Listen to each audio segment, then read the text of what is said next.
നല്ല ഈ ഞെങ്ങുമ്മ തെളിയണ bulb തെളിയണ shoe ഒക്കെ ഇട്ട് വന്നൊക്കെയാണ്. അങ്ങനെ പറഞ്ഞ് നീ ഒന്ന് ജയൻ്റെ അടുത്ത് കാണിക്കാൻ പറഞ്ഞപ്പോൾ കാണിച്ചിട്ടാണ് ജയൻ്റെ. അപ്പോൾ അവൻ ആശ പറഞ്ഞു ഓക്കേടാ ഇത് ഓക്കെ. ഞാൻ പറഞ്ഞു എന്നെ ഒഴിവാക്കിയേക്കണം, എനിക്കൊരു പങ്കുമില്ല, നീ വേണമെങ്കിൽ എന്ത് ചോദിച്ചായിരുന്നു. അങ്ങനെ ഇവന് കോസ്റ്റ്യൂം കൊടുക്കാൻ പോയി. വേലായുധം കീഴിലും വേലായുധം കീഴിലാണ് അതിന്റെ ഈ കോസ്റ്റ്യൂമർ ഈ ടെലിഫിലിം എടുക്കാൻ വേണ്ടിട്ട്. പക്ഷെ സിനിമ സെറ്റപ്പാണ്. ഒരു വള്ളി നിക്കറായിരുന്നു ഇവന് ഇത്. വേലാഞ്ചേട്ടന കടപ്പുറത്ത് കിടന്ന ചങ്കും മണ്ണൊക്കെ വലിച്ചെറിഞ്ഞ് പോയിക്കോന്നോണ്ട് ഇവൻ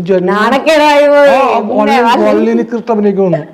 അവൻ ആസുറടാ, അവൻ വള്ളി നിക്കർ ഞാൻ തീയാണ്, നീയല്ലേ കൊണ്ടുവന്നത്, നീ അനുഭവിച്ചോ. അങ്ങനെ ഞാൻ കൈ ഒഴിഞ്ഞപ്പോ തന്നെ അപ്പൊ എനിക്ക് അന്ന് തോന്നി അവന് ഈ സിനിമനോട് വലിയ താല്പര്യമില്ല. ഓക്കെ സന്തോഷം, രക്ഷപ്പെട്ടു. ഒരുത്തന്റെ കയ്യിൽ നിന്ന് രക്ഷപ്പെട്ടു. ഇളയവൻ എങ്ങനെയാണെന്ന് അറിയില്ല. പക്ഷെ അവൻ വീണ്ടും കറങ്ങി തിരിഞ്ഞ് സിനിമയിൽ തന്നെ വന്നു. പക്ഷെ നല്ല ടാലന്റഡ് ആണ്, നല്ല ഭയങ്കരമായ ടാലന്റഡ് ആയ അവർക്കുള്ള. എനിക്കൊന്നും വേണ്ട. നമുക്കിനി ഈ കഥകളൊക്കെ വിട്ടിട്ട് കുറച്ച് യാത്രാ കഥകളിൽ വീണ്ടും വന്നാലോ? വേറെ എന്തെങ്കിലും ഒരു യാത്ര പോയപ്പോ ഉള്ള ഒരു അനുഭവം പറയാനുണ്ടോ? വേറെ യാത്ര എന്ന് വെച്ചാല് എൻ്റെ ഫസ്റ്റ് ഗൾഫ് ട്രിപ്പ് എന്ന് വെച്ചാൽ കുതിരോട്ടം പപ്പു, സായി ചേട്ടൻ, സായി കുമാർ, കൽപ്പന, ചിത്ര, പിന്നെ ഞങ്ങൾ മിമിക്രിക്കാർ, സിംഗേഴ്സ്, ബീന ആൻ്റണി, ഇത്രയും പേരാണ് ഉൾപ്പെടുന്നത്. അപ്പോൾ ആദ്യം ദോഹ, പിന്നെ മസ്കറ്റ്, അതിനുശേഷം ദുബായ്.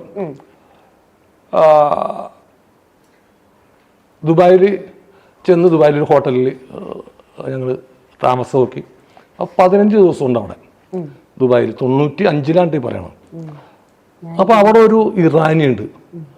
ഞങ്ങളുടെ ചാർജ് പുള്ളിക്കാണ്. ഞങ്ങൾക്ക് ചായ കൊണ്ടുവരിക, ചോറ് കൊണ്ടുവരിക, എല്ലാ സംഭവം. റൂം ബോയാണ് പുള്ളി നടത്തുക. ഊണ് കൊണ്ടുവരിക, ചായ കൊണ്ടുവരിക, അതൊക്കെയാണ് പുള്ളിയുടെ ജോലി. പിന്നെ പുള്ളി ഞാനായിട്ട് അടുപ്പത്തിലായി. ആദ്യമായിട്ട് എൻ്റെ അടുത്താണ് പുള്ളി ഒരു ഫ്രണ്ട്ഷിപ്പ് സ്ഥാപിച്ചത്. അപ്പോൾ എനിക്ക് ചോദിക്കും, അത്യാവശ്യം തട്ടിമുട്ടി ഇംഗ്ലീഷിലേ. അപ്പോൾ അവനെ അറിയാം കുറച്ച് ഇംഗ്ലീഷ്, നമുക്കും അറിയാം കുറച്ച് ഇംഗ്ലീഷ്. അങ്ങനെ രണ്ടും കൂടെ വെച്ചിട്ടുള്ള സംഭവം. അപ്പോൾ ഇവൻ പറഞ്ഞു എനിക്ക് സലീം എനിക്ക് മലയാളം പഠിക്കണം. അപ്പോൾ ഞാൻ പറഞ്ഞു മലയാളം വളരെ നിസ്സാരമുള്ളൂ പഠിക്കാനായിട്ടെന്ന് പറഞ്ഞു. എനിക്ക് മനസ്സിലായി ഇവന് പെണ്ണുങ്ങളിൽ നിന്ന് ട്രെയിൻ ചെയ്യണം. മലയാളം പഠിച്ചിട്ട് അതിനോ മലയാളം എന്നൊക്കെ പറഞ്ഞിട്ട് ചെന്ന് പറയണം. അങ്ങനെ ഞാൻ പഠിപ്പിച്ചു.